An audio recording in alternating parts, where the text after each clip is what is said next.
2005年的时候，我在北京看过比亚迪的 F3，当时外观不太好看，而且性能也没有什么。但是呢，过了20年之后了吧，现在的比亚迪是世界最大的新能源汽车的公司。那么现在我们一起看一下现在的中国汽车和比亚迪是怎么样。 자, 현재 보시는 모델이 바로 비아디 CD입니다. 소나타보다 잠깐 작은 정도의 크기를 갖는 중형 전기 세단이라고 봐주시면 돼요. 디자인은 해외의 유명한 디자이너들을 많이 데리고 왔기 때문에 뭐 어디서 뭐 본 것 같은 그런 느낌 없이 굉장히 군더더기 없이 깔끔한, 그리고 디자인적인 완성도도 높은 모습을 볼 수가 있죠. 타이어를 컨티넨탈의 스포츠 컨택 7을 쓰네요. 그냥 단순히 보여주는 것 뿐만이 아니라 타이어까지 좀 신경을 쓰는 모습을 보여주고 있습니다. 와, 이 정도 차에 스포츠 컨택 7이 들어갔으면 이제 접지 성능, 핸들링 부분에서도 조금 기대를 많이 할 수 있을 것 같네요. 자, 이런 식으로 팝업식인데 중국에서는 굉장히 추운 지역도 있기 때문에 이런 식으로 팝업되는 핸들도 여러 가지 테스트를 많이 하고 있습니다. 그렇기 때문에 한겨울에 꽁꽁 얼는 환경에서도 이런 식으로 도어 팝업이 굉장히 쉽게 만들어낼 수 있도록 연구도 많이 하고 있다고 하죠. 자, 열고 닫는 느낌은 이 정도입니다. 뭐 요즘 뭐 독일 아니면 국산차와 비교를 해도 뭐 중국차라고 뭐 덜컹거리거나 아니면 좀 뭔가 빈 깡통 느낌이 난다든지 그런 느낌 전혀 없습니다. 자, 실내도 디자인적으로는 조금 이제 세련미를 많이 보여주려고 곡선 디자인을 많이 쓰고 있는데 실제로 만져보면 소재감 부분에서도 뭐 부족함이 나오지 않고 있어요.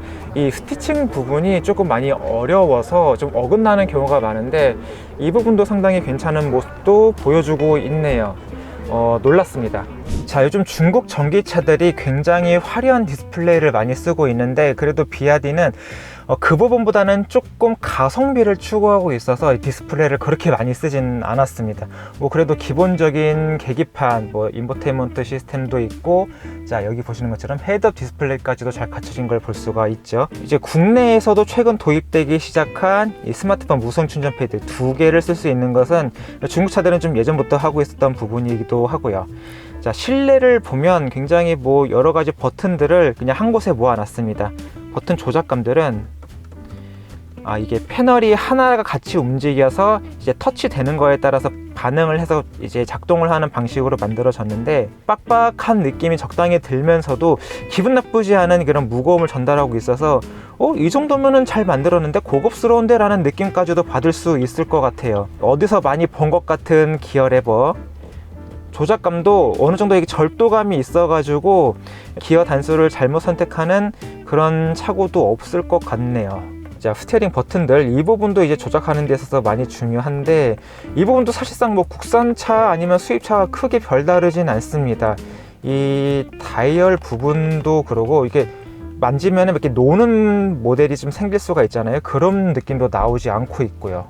자, 센터 암레스트, 이 수납함, 이 커버 부분도 적당히 좀 무게감이 있고 프리스탑 힌지 방식으로 작동하는 방식입니다. 그래서 별도로 손잡이 없이 바로바로 조작할 수 있다는 점도 좋고요.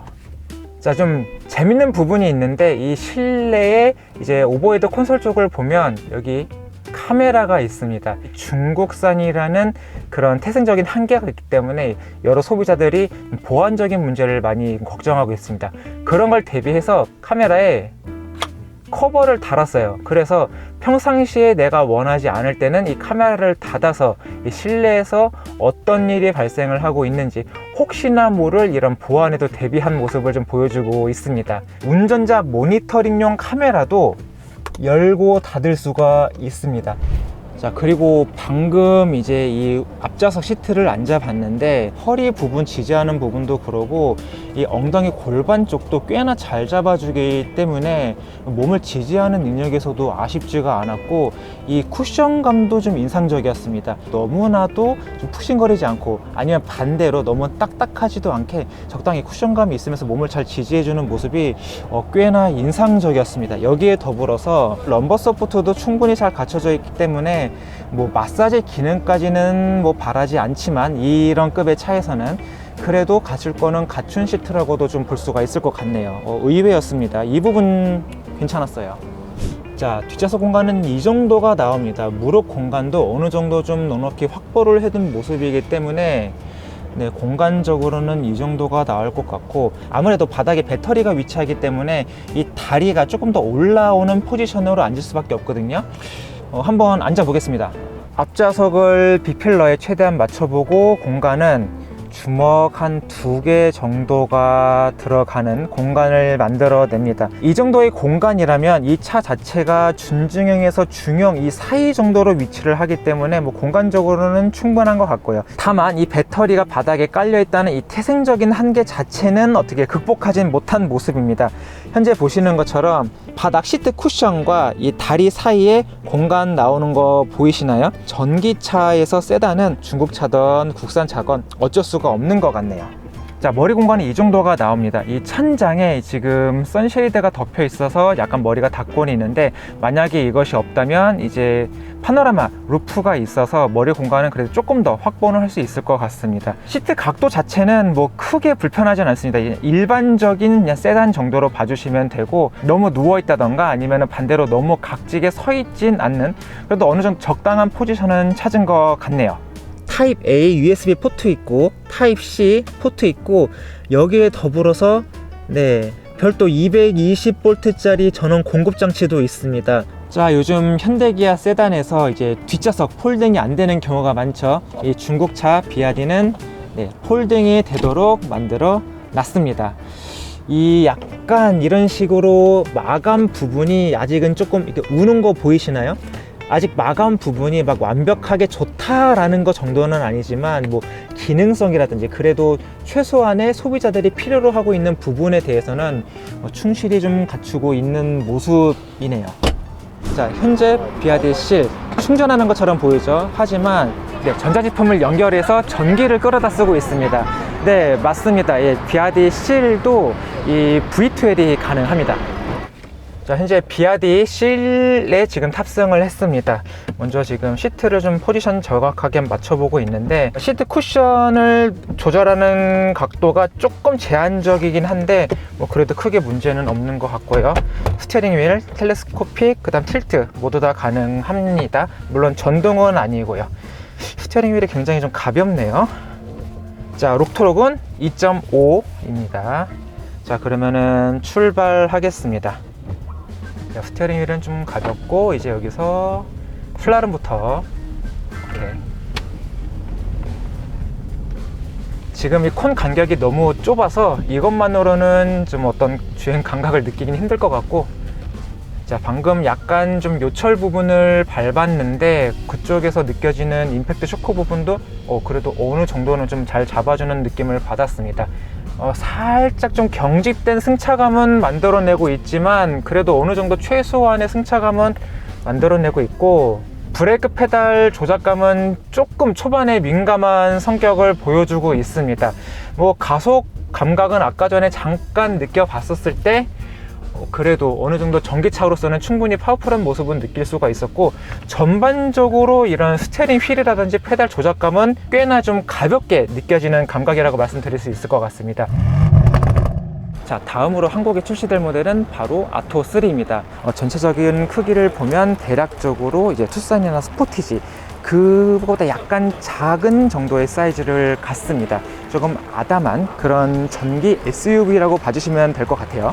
자, 보시는 것처럼 이제 중국 사람들 좋아하는 크롬 장식 많이 들어간 걸 볼 수가 있죠. 굉장히 좀 독특한 형태의 이제 그릴 디자인을 볼 수가 있는데, 드래곤 페이스 디자인 테마가 적용됐기 때문에 이제 용의 수염을 연상시키는 이 크롬 디자인 볼 수가 있죠. 눈도 그만큼 좀 날카롭게 디자인된 모습을 볼 수 있습니다. 다만 이 앞쪽에 보면 이제 원이라는 중국 한자가 써 있는데, 한국에 들어오게 되면 아마 이 부분은 좀 변경이 되지 않을까 조심스럽게 한번 예상을 해봅니다. 그리고 실내 디자인 특징이 있는데, 해외 시장보다는 중국 내수 시장에 초점을 맞춰진 모델이기 때문에 비아디가 하고 싶은 디자인을 참 많이 곳곳에 적용시켜 놓은 모습을 볼 수가 있죠. 굉장히 좀 일반적이지 않다라고 느낄 만한 요소가 많이 있습니다. 뭐 송풍구 디자인은 좀 디스크가 연결된 것 같은 모습을 보여주고 있고, 이런 식의 조작도 좀 일반적이지 않아 보입니다. 기어 레버도 상당히 특이하게 생겼죠. 도어 포켓 같은 것도 이렇게 줄로 연결된 모습을 볼 수가 있습니다. 이것은 도어 핸들인데 이런 식으로 당겨서 여는 방식으로 제작이 됐습니다.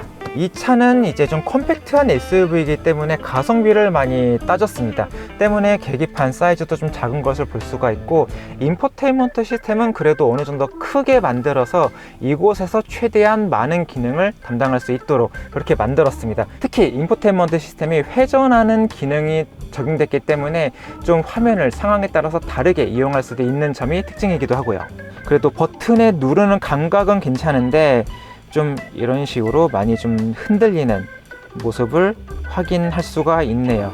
이 기어 셀렉터도 조금은 저렴한 소리가 납니다. 자, 뒷좌석 공간은 대략 이 정도가 나옵니다. 머리 공간을 봤을 때 대략 이 정도, 손가락 2개 정도가 이제 들어가는 정도 머리 공간이 나오고 있고, 무릎 공간을 보면 주먹 대략 1개 반 정도가 들어가는 다리 공간을 확보한 모습입니다. 뭐 국산차, 국산 컴팩트 SUV 정도 수준의 무릎 공간, 그리고 이제 실내 공간을 갖기 때문에 특별히 뭐 공간에 대해서 불만이 나오거나 하진 않을 것 같네요. 자, 뒷좌석을 위한 송풍구 잘 갖추고 있고, 그리고 밑에 쪽을 보면 타입 A 포트 2개가 마르는 것도 확인할 수가 있죠. 이 소재감은 그래도 꽤나 괜찮은 모습을 보여주고 있습니다. 뭐 인조 가죽이겠지만 질감 부분에서 아쉬움이 나오지가 않고 있습니다. 이 부분이 꽤나 잘 만든 모습입니다. 이게 단순히 뭐 좋다 나쁘다를 떠나서 이 가격이 얼마에 나올지는 모르겠지만, 만약에 한국에서도 굉장히 경쟁력 있는 가격에 출시가 됐는데 이 정도의 실내 내장 퀄리티를 갖는다 하면 경쟁력이 꽤나 높아질 것 같네요. 이 소재 관리 그리고 마감 부분을 중국 차들이 꽤나 잘하고 있습니다. 이 부분이 되게 놀랍네요. 스티어링 휠은 록토록이 3이네요. 꽤나 길게 설정이 되어 있습니다. 자, 한번 이동을 해보죠. 자, SUV 특성에 맞춰서 스티어링 휠은 조금 둔한 감각으로 설정이 되어 있습니다. 그냥 일반적인 다른 차하고 크게 다른 모습 없고요. 가속을 하면 좀 묵직하면서도 천천히 속도를 올려준다고 느끼실 것 같습니다. 아무래도 뭐 이 차의 뭐 성능이나 아니면은 컨셉, 방향 같은 경우가 그렇게 뭐 고성능을 지향하는 모델은 아니기 때문에 도심 주행에 맞춰졌다고 볼 수가 있죠. 가속 페달 조작감은 이 C 같은 경우가 조금은 초반에 응답성이 강화된 느낌을 갖는다면, 이번 아토3는 그래도 그보다는 조금 더 리니어하게 작동하는 모습을 볼 수가 있습니다. 또 승차감, 그런 부분도 크게 아쉬운 부분은 없었기 때문에 일상적인 주행 상황에서는 크게 문제가 될 것 같진 않네요. 다만 이제 한국에 정식 출시가 되면 이 부분은, 주행 부분은 조금 더 자세하게 설명을 해드리도록 하겠습니다. 자, 다음 모델은 아마 한국에 들어오면 가장 저렴한 가격에 팔릴 모델입니다. 이 차는 이 BYD가 만들어내는 이 가성비 있게 전기차를 어떻게 만들어낼 수 있는지를 보여주는 차입니다. 비싼 고급형 모델이 이제 1000만원 중후반대로 판매가 되고 있기 때문에 이 보조금을 받으면 굉장히 저렴하게 구입을 할 수 있게 될 그런 모델이기도 합니다. 때문에 가성비를 원하는 소비자분들이라면 이 차 꽤나 관심 있게 볼 것 같네요. 특히 지금까지는 이런 가성비 있는 전기차가 쉐보레 볼트가 이런 역할을 많이 했었는데, 이제는 아마 BYD 돌핀이 그 역할을 대신하지 않을까 한번 예상을 해봅니다. 사실 이 차의 실내 뭐 그렇게 좋다고는 말하기 힘들 것 같습니다. 확실히 좀 저렴하게 만든 티가 많이 나는데, 네, 플라스틱, 네, 여기도 플라스틱, 네, 다 플라스틱 소재가 상당히 많이 쓰여서 저렴하게 만든 차, 그 부분에 초점을 많이 맞췄다고 봐주시면 될 것 같습니다. 그래도 조작하는 부분, 뭐 스티어링 휠의 어떤 감각이라든지 버튼까지 저렴하게 너무 싸구려하게 만들었다, 그런 느낌은 들지 않게 그래도 이런 부분에 대한 최소한의 노력은 한 것 같아요. 다만 이 중앙에 있는 컨트롤러 부분, 이게 지금 위로 올리고 내리는 방식으로 조작을 하게끔 만들었는데, 자, 보시면 조금 이렇게 달달거리면서 놉니다. 이게 지금 신차가 이 정도이면 아마 시간이 지나면 좀 어느 정도 퀄리티를 보여줄지가 조금 걱정이 되는 부분도 있네요. 그 이외에는 USB 타입 A, C 잘 갖추고 있고 중국 브랜드답게 무선 충전이 최대 50W까지 지원을 합니다. 이제 국내 제조사도 그렇고 여러 가지 부분에서 좀 무선 충전에 대해서 많이 보수적으로 다가가고 있는데 중국은 확실히 그런 거 없죠. 웬만한 유선 충전보다도 굉장히 빠른 성능입니다. 여기 안쪽을 보시면 NFC 태그 기능도 있어서 이제 스마트폰으로 이 차량과 함께 연결을 시키거나 아니면 여러 가지 편의성을 향상시킬 수 있는 기능도 함께 겸비하고 있고요. 자, 그래도 전기차답게 뒷좌석 공간은 넓습니다. 자, 무릎 공간 이 정도가 나오는데 지금 시트를 똑같이 B필러에 맞췄거든요. 그런데도 불구하고 주먹 2개 정도의 공간이 들어간다. 확실히 이 부분은 좀 강점으로 보이고 있네요. 자, 뒷좌석 공간은 대략 이 정도가 나오고 있습니다. 제가 정자세로 앉은 상태에서 대략 이제 손가락 하나 정도가 들어가는 공간이 만들어졌고, 특히 이제 머리 공간을 비롯해서 이 무릎 공간이 넓기 때문에 이 작지만 굉장히 그 알찬 공간을 가졌다고 볼 수 있을 것 같아요. 다만 이 차도 완전한 SUV가 아니고 또 바닥에 배터리가 깔려 있다 보니까 시트 쿠션에서 이제 무릎 부분까지 아무래도 좀 뜬 모습을 볼 수가 있죠. 이 차 가격이 가격이니까 뒤에는 뭐 별다른 요소가 없습니다. 일단은 송풍구가 없는 부분이 있고 송풍구 대신에 컵홀더 하나를 마련해 놨고 이 밑에 쪽에는 USB 타입 A 포트를 하나 갖다 놨네요. 자, 오늘 이렇게 비아디의 다양한 모델을 간단하게 살펴보고 정말 짧지만 어떤 느낌을 갖는지 운전도 한번 해보는 시간을 가졌습니다.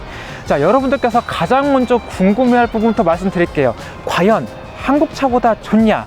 물론 그건 아닙니다. 운전을 했을 때 좀 부분적으로 아직은 중국이 많이 발전을 해야 하고 그만큼 개선의 여지가 좀 많구나 라는 것을 느낄 수가 있었습니다. 하지만 의외로 놀란 부분이 있었어요. 바로 이 구성 부분입니다. 옵션 부분을 말씀을 드리는 건데, 예를 들어서 우리나라에 출시될 가장 저렴한 모델인 돌핀만 해도 조수석이 전동으로 움직였습니다. 요즘 그 정도 가격이면 거의 수동으로 조작을 해야 되는데 말이죠.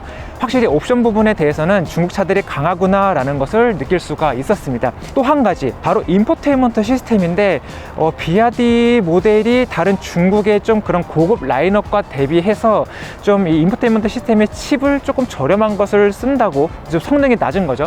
그런 모델을 쓰는 것으로 알려져 있는데도 불구하고 애니메이션적인 효과라든지 아니면은 여러 가지 기능성 부분에서는 굉장히 좀 좋은 모습을 보여줬습니다.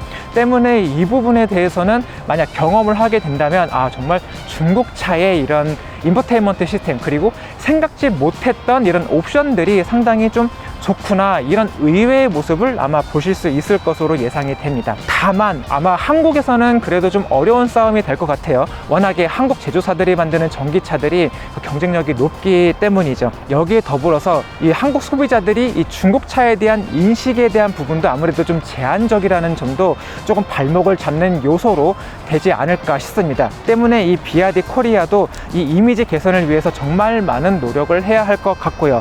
다만 이번에 시승 그리고 잠깐 이 차들을 살펴보면서 느낀 점이라면 시장성은 분명히 있다는 점입니다. 한번 예를 들어 볼게요. 여러분들 만약에 택시를 타거나 버스를 타거나 지하철을 탄다고 가정을 했을 때 어떤 브랜드의 국가나 상표 같은 거 보고 타시나요? 그런 거 전혀 없죠. 그렇기 때문에 비아디도 이런 영업용이라든지 아니면 운송 부분에서는 충분히 시장성을 볼 수 있었던 것 같습니다. 어떤 주행 성능이라든지 아니면 승차감 부분에서 뭐 한국차와 비교하면 조금 부족하긴 해도 그렇다고 막 실망할 정도는 아니었거든요. 확실히 중국차도 이제 그 정도는 따라와준 모습을 볼 수 있습니다. 때문에 이런 영업용 시장에서는 가격만 잘 나온다면 정말로 좀 괜찮은 시장성을 본 것이 아닌가 하는 생각을 한번 해봤고, 대신에 이 시장에서 성공하기 위해서는 한 가지 충분 조건이 필요합니다. 바로 가격이죠. 가격이 높아지는 순간 한국 소비자들은 이 중국 비아디를 선택하지 않을 것이기 때문이죠. 자, 그러면 오늘 간단한 시승 행사는 여기서 마치도록 하고요. 차후에 비아디가 한국에 정식으로 차를 출시한다면 그때 더 자세한 내용으로 다시 돌아오도록 하겠습니다. 저는 지금까지 김선웅이었고요. 여러분들은 모토그래프와 함께하고 계십니다.